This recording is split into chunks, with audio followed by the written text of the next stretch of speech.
Man's battle with cancer. Steve Evans is one of 2 million people in the UK living with the disease. He has terminal stomach cancer. Although he may have only weeks to live, Steve remains amazingly positive. 20,000 people around the world now follow him on Twitter. Ben Godrey has been to meet the part-time musician, a magician I should say, and former council worker at his home in Wolverhampton. When you're told you've got cancer, there's no training for it.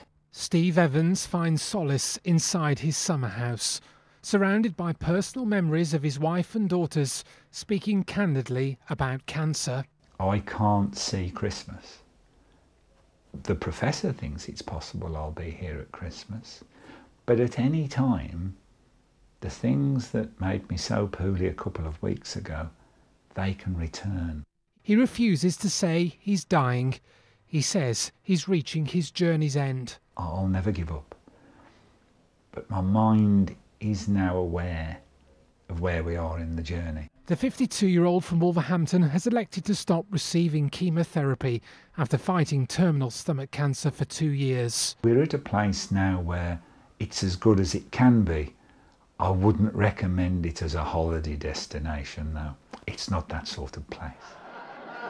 Here, all they seem to have is estate agents that sell houses you'd need to sell Wolverhampton to buy. By day, Steve was a building surveyor at Wolverhampton City Council. By night, he was an entertainer and magician. The Queen of Hearts, ladies and gentlemen! My joyous position is that I am not promoting a book. I haven't got tickets to sell for my one-man show. I'm just a person who can... my story has no light and shade.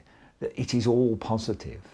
Today, his circle of admirers has widened. On Twitter, almost 20,000 people await a daily update on living with the terminal illness. I've met lots of people who have got cancer. And you know, I have discovered some fantastic people. Steve enjoys returning to Wolverhampton Civic Hall, where he worked for a decade. It's brilliant to see him. The last time I saw him, I thought he was genuinely at death's door.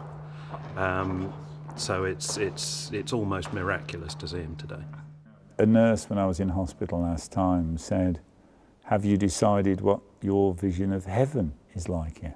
My version would be a Victorian theatre. The audience would be full of loved ones. I can envisage a front row that contains JFK, Marilyn Monroe and Elvis, and me asking all of them to pick a card. Not everyone's version of heaven, but I think it might be mine. Ben Godrey, BBC Midlands Today, Wolverhampton.